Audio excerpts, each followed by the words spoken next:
ஆண்டவரும் இரட்சகரும் மீட்பருமாகிய இயேசு கிறிஸ்துவின் இனிதான நல்ல நாமத்தில் உங்களை இந்த வீடியோ மூலமாய் பார்ப்பதில் மிக்க மகிழ்ச்சி அடைகிறேன். கர்த்தர் நல்லவர். நம்ம எல்லாரும் சேர்ந்து ஒரு வேத பகுதியை இந்த நாளில் தியானிக்க போகிறோம். ஆமென். கர்த்தர் இன்றைக்கு உங்களோடு பேச போகிறார். ஒரு அற்புதமான வேத வார்த்தை உங்க வாழ்க்கையில ஆசீர்வாதத்தை கொண்டு வரும் என்பதில் எந்த சந்தேகமே இல்லை. வாசிக்கலாம். யோபு எழுதின புஸ்தகம் 14ஆம் அதிகாரம். யோபு எழுதின புஸ்தகம் 14ஆம் அதிகாரம், அதனுடைய 7வது வசனம், 8வது வசனம், 9வது வசனம். யோபு எழுதின புஸ்தகம், யோபுவின் புத்தகம் 14, 7, 8, 9 நான் உங்களுக்காக வாசிக்க விரும்புகிறேன். ஒரு மரத்தை குறித்தாவது நம்பிக்கை உண்டு.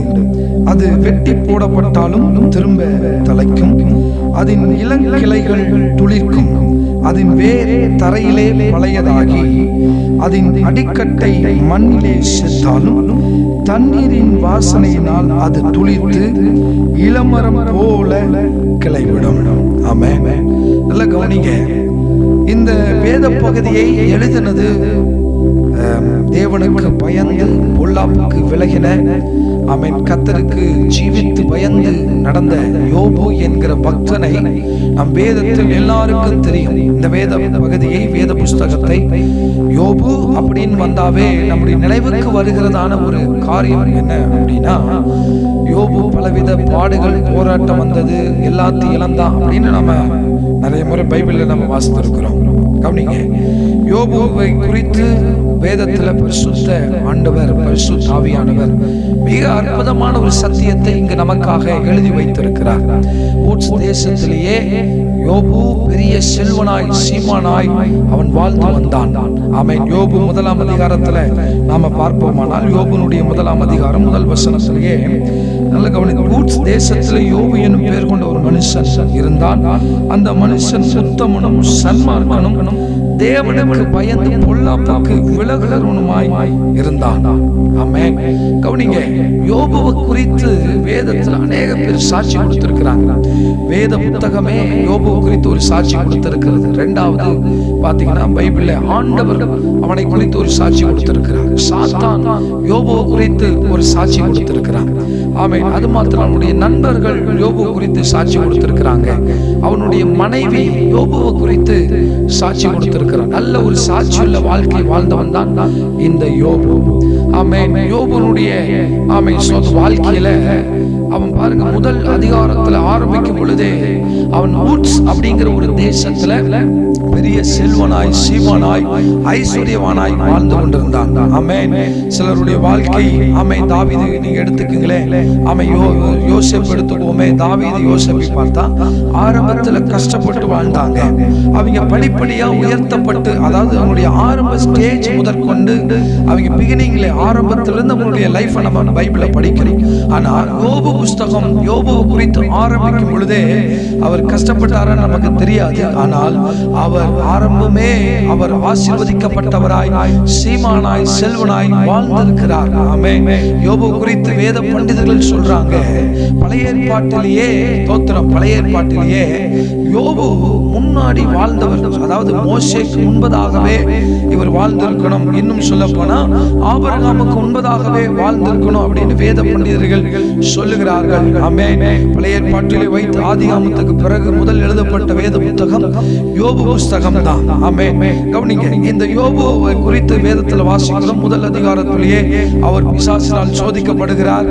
பலவிதமான போராட்டம், பிரச்சனை, உபத்திரம் வருகிறது. இப்போ 14:7 நாம வருவோமே. அங்க பைபிள் வசனம் சொல்லுகிறது, யோபு புஸ்தகம் 14:7, ஒரு மரத்தை குறித்தாவது நம்பிக்கை உண்டு. அது வெட்டி போடப்பட்டாலும் திரும்ப தலைக்கும். நல்ல கவனிங்க. யோபுவுக்கு வந்த பிரச்சனையினால அவனுடைய நண்பர்கள் வராங்க. 7 நாள் யோபுனுடைய நண்பர்கள் வந்து யோபுக்கு ஆறுதல் சொல்ல முடியாம யோபுனுடைய நிலைமையெல்லாம் பார்க்கறாங்க. என்னன்னா, யோபுக்கு வந்த உபத்திரவம் பிசாசினால் சோதிக்கப்பட்டதுனால, தேவனுடைய அனுமதியோட பிசாசினால் சோதிக்கப்பட்டதுனால அவனுடைய வீட்டை இழந்தான். அவனுடைய வேலைக்காரங்க, வேலைக்காரிகள், ஒட்டகம், ஆடு, மாடு எல்லாம் போச்சு. ஆமென். இதெல்லாம் பாருங்க, இதெல்லாம் போனது. ஆனா என்ன தொட்ட ஒரு சம்பவம் என்னன்னா, ஒரே நாளில் ஒரே வீட்டில் சமயத்துல ஒரே நேரத்துல யோபுடைய 10 பிள்ளைகள் மாண்டு போனார்கள். ஆமென். வேலைக்காரங்க போனாங்கன்னா திரும்ப சம்பாதிக்கலாம், வேலைக்காரங்க போனாங்கன்னா திரும்ப சம்பாதிக்கலாம். ஆனா ஒரே நாளில ஒரே நேரத்துல ஒரே வீட்டுல பாருங்க 10 பிள்ளைகளை யோபு இழந்து விட்டான். எவ்வளவு பெரிய பாடு பாருங்க. இதற்கு பிறகு யோபு தன் சரீரத்துல எல்லா விதமான ஸ்தோத்திர பலனை இழந்து தோல் முதல் கொண்டு பாருங்க ஒரு ஓட்டை எடுத்து சுருட்டி கொண்டிருந்தான் அப்படின்னு நம்ம பைபிளை பார்க்கிறோம். அந்த அளவுக்கு பயங்கரமான ஒரு பலவீனம், வியாதி, பயங்கரமான போராட்டம், பாடுகள் மத்தியில யோபு கடந்து போகிறான். இந்த சூழ்நிலையில தான் அவனுடைய நண்பர்கள் விஷயத்தை கேள்விப்பட்டு ஒரு பக்கம் மனைவி சொல்றான், இன்னும் உத்தமத்தில் இருக்கிறீரோ, தேவனை தூஷித்து ஜீவனை விடுங்கிறான். இன்னொரு பக்கம் யோபு கத்தர் கொடுத்தார், கத்தர் எடுத்தார், ஆமென், கத்தருடைய நாமத்துக்கு ஸ்தோத்திரம் சொல்றார். அவனுடைய நண்பர்கள் வராங்க, 3 பேர் வராங்க. யோபுக்கு மருத்துவம் சொல்ல முடியாதபடி 7 நாள் உட்கார்றாங்க. உட்கார்ந்து 7ஆம் நாளுக்கு அப்புறம் தான் பாருங்க யோபுட்ட போய் ஆறுதலான வார்த்தைகள் சொல்ல போனா யோபுக்கு ஆறுதலான வார்த்தைகள் சொல்லாம யோபுவை குற்றம் கண்டுபிடிக்கிறார்கள், யோபுவை குறை சொல்ல பார்க்கிறார்கள். ஆமென். அப்படி ஒவ்வொருத்தரா ஆறுதல், அப்படி ஒவ்வொருத்தரா யோபுவுக்கு ஆமென் பதில் சொல்லி யோபுட்ட கேள்வி கேட்டு வரும் பொழுது 13, 14ஆம் அதிகாரத்தை வரும்போது யோபு சொல்றாரு, ஒரு மரத்தை குறித்து நம்பிக்கை உண்டு, அது வெட்டி போடப்பட்டாலும் திரும்ப தலைக்கும். இந்த வசனம் என்னை கொஞ்சம் சற்று யோசிக்க வைத்தது. ஆமென். ஸ்தோத்திரம். பாருங்க, யோபு தேசத்துல உட்கார்ந்து இருக்கிறாரு, அவர் எல்லாத்தையும் இழந்து போயிட்டாரு, எல்லாமே அவர் விட்டு போயிருச்சு. எல்லாம் பாருங்க அவனுடைய வேலைக்காரங்க போனாங்க. இதெல்லாம் பாருங்க திரும்ப சம்பாதிக்கலாம், ஆடு மாடுகளை திரும்ப சம்பாதிக்கலாம், ஒட்டகத்தை திரும்ப சம்பாதிக்கலாம். ஆனா பிள்ளைகளை இழந்து போன 10 பிள்ளைகளை சம்பாதிப்பது, மறுபடியும் அவர்களை பெற்றெடுப்பது என்பது அது இயலாத ஒரு விஷயம். அப்படியே பெற்றெடுக்க நினைத்தா கூட யோபுவுக்கு ஸ்தோத்திரம். அப்போ இது என்ன வயசு இருக்குன்னு தெரியல, ஒருவேளை அதிக வயசா இருக்கலாம், வயதானவங்களா இருக்கலாம், சரீரத்தில் அதற்கு பலன் ஸ்தோத்திரம் இருக்குமோ இல்லையான்னு தெரியாது. பாருங்க இழந்து போயிட்டாங்க, பிள்ளைகள்லாம் போயிட்டாங்க. ஸ்தோத்திரம். செல்வத்துள் பெரிய செல்வம் பிள்ளை செல்வம், அதுவே போயிருச்சு. எல்லாத்தையும் இழந்தாரு, பிள்ளை இழந்துட்டார். இதை சம்பாதிக்க ரொம்ப கஷ்டம். ஆனாலும் யோபுக்கு அங்க ஒரு நம்பிக்கை இருக்கு. என்ன நம்பிக்கை அப்படின்னா, அவங்க யோபுக்கு உட்கார்ந்திருந்த கூடாரத்துல தூரத்துல ஒரு சம்பவத்தை, ஒரு காட்சியை பார்க்கிறாரு. ஒரு மரத்தை தூரத்துல பார்க்கிறாரு. அந்த மரம் வெட்டப்பட்ட மரமா இருக்கிறது, அந்த மரத்தை வெட்டி போடப்பட்டதா இருக்கிறது. ஆனாலும் வெட்டி போடப்பட்டாலும் திரும்ப அதனுடைய கிளைகள் தலைக்கிறதை யோபு பார்த்தார். அல்லேலூயா.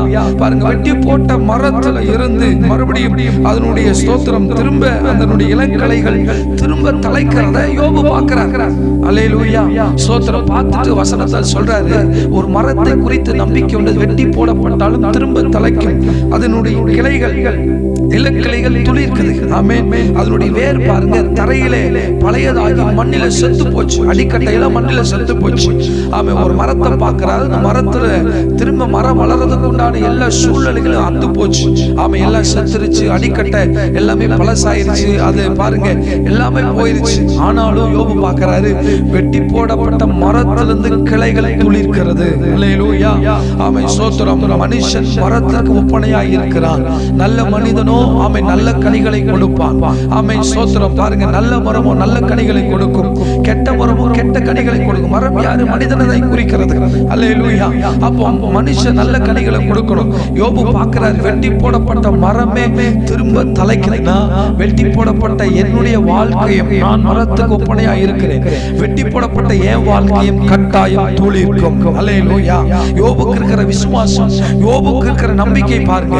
வெட்டி போடப்பட்ட மரம் எப்படி துளிர்த்ததோ, மரத்தை விட நான் விசேஷமானவன், நான் தேவசாயில உண்டாக்கப்பட்டவன், நான் தேவன் என்னை படைத்திருக்கிறான், நான் தேவனுடைய பிள்ளை, நான் பொல்லாப்புக்கு விலகிறவன், நான் தேவனுக்கு பயப்படக்கூடியவன்கிறதான ஒரு வைராக்கிய விசுவாசம் யோபுக்கு இருந்தனாலதான் யோபு அங்க விசுவாச கண்ணுல பார்க்கிறார், விசுவாச பார்வையாக பார்க்கிறார். என்ன பார்க்கிறார்னா, மரம் வெட்டி போடட்டும் வளருது போல என்னை வெட்டி போடப்பட்டால் இல்லாத இடத்திலிருந்து உருவாக்குகிற கர்த்தர், என்னை வெட்டி போடப்பட்டு நானும் பலவிதமான துன்பங்கள், பாடுகள், உபத்திரம் வழியில போனாலும் என்னையும் கர்த்தர் எழுப்புவார், என்னையும் ஆசீர்வதிப்பார். இந்த அவமானத்திற்கு பதிலாக, வெட்கத்திற்கு பதிலாக கர்த்தர் எனக்கு இரட்டத்தனையான பலனை தருவார். அப்படிங்கிறதான ஒரு நம்பிக்கை, அசைக்க முடியாத விசுவாசம், ஆணித்தரமான ஒரு நம்பிக்கை யோபுக்கு இருந்தனாலதான் கர்த்தர் யோபுடைய விசுவாசத்தை பார்த்து கர்த்தர் இரட்டத்தனையான நன்மைகளை யோபுக்கு வரப்பண்ணினார்.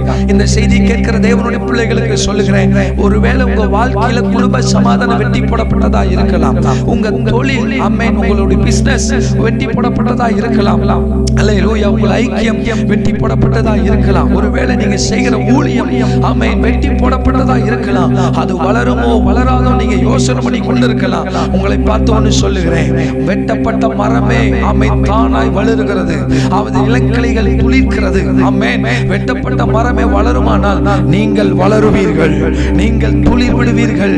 கர்த்தர் உங்களை ஆசீர்வதிப்பார், உங்களை உயர்த்துவார்.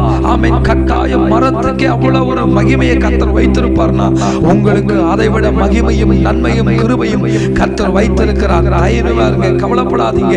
ஆமென். ஸ்தோத்திரம். இந்த வசனத்தின்படியே நீங்கள் வளருவீர்கள். பாருங்க, அந்த மரம் தண்ணீல பட்டிருக்கிறது. ஆமென். ஒரு சாதாரண தண்ணீல பட்ட மரம் வளரனா கர்த்தர் உங்களுக்கு பரிசுத்த ஆவியானவராகிய தேற்றவாளனை அனுப்பி இருக்கிறார். அவர் ஜீவ தண்ணீரை உங்களுக்கு பொழிந்தருளி இருக்கிறார். அந்த ஜீவ தண்ணீரம் இயேசு, ஜீவ தண்ணீரம் பரிசுத்த ஆவியானவர் உங்களை நிச்சயம் வளரச் செய்வார். உங்க நம்பிக்கை வீண் போகாது. நீங்க வெட்கப்பட்டு போக மாட்டீங்க. உங்க ஊழியம் வளரும். நீங்கள் தலைப்பீர்கள், நீங்கள் துளிர் விடுவீர்கள், நீங்கள் கனிகளை கொடுப்பீர்கள். உங்க சபை வளரும், குடும்பம் வளரும், குடும்பத்துக்குள்ள ஐக்கியம் வளரும், உங்க பிள்ளைங்க ஆவிக்குரிய ஜீவியத்தில் வளருவார்கள். இந்த ஆமென் உங்களுடைய தொழில் கட்டாயம் வளரும். கர்த்தர் உங்களை கோடாகோடியாய் பெருக பண்ணுவாராக.